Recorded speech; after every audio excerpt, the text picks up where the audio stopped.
চলে আসলাম বিয়েবাড়ির ভ্লগ নিয়ে। এই যে হচ্ছে বোনের বিয়ের ডেকোরেশন। বাড়িটা কিন্তু খুব সুন্দর করে সাজিয়েছে।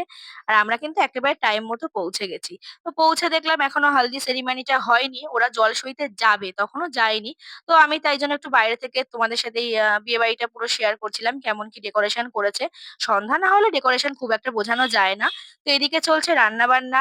আর আমি এদিকটা একটু ঘোরাফেরা করছিলাম। আর এই যে বিয়ের কনে যেখানে বসবে সেই জায়গাটাও কিন্তু খুব সুন্দর করেই সাজানো হয়েছে। তো চলো এই যে আমাদের ব্রাইড কিন্তু এখন হালদি সেরিমনির জন্য রেডি হচ্ছে। আর আমি দিদি আর মৌদি, মানে আমি ওকে দিদি বলে ডাকি না, কিন্তু তোমাদের সামনে বলছি মানে সম্পর্কে দিদিই হয়। তো ও কিন্তু খুব সুন্দর সাজাতে পারে। শাড়ি ড্রাপিং বলো, হেয়ার স্টাইল, আর ও কিন্তু নেইল এক্সটেনশন করে। কেউ যদি করতে চাও অবশ্যই আমাদের সাথে কন্ট্যাক্ট করতে পারো। এই যে হচ্ছে বোনের বিফোর লুকটা। তো এদিকে দিদি শুরু করে দিয়েছে মেকআপটা। আর ও কিন্তু ওদিকে হেয়ার স্টাইলটা করছে। তো এই যে দেখো, ফুল অ্যান্ড ফাইনাল লুকটা প্রায় তোমাদের সাথে শেয়ার করছি। কেমন লাগছে কিন্তু অবশ্যই জানিও। তোমরা যদি নিজেদের স্পেশাল দিনগুলোতে আমার দিদিকে বুকিং করতে চাও অবশ্যই কন্ট্যাক্ট করতে পারো। তো সাজানোটা কেমন হয়েছে এটাও কিন্তু কমেন্ট করে জানিও। আর আস্তে আস্তে কিন্তু সবকিছু আমি তোমাদের সাথে শেয়ার করব। তো চলো আপাতত টাটা।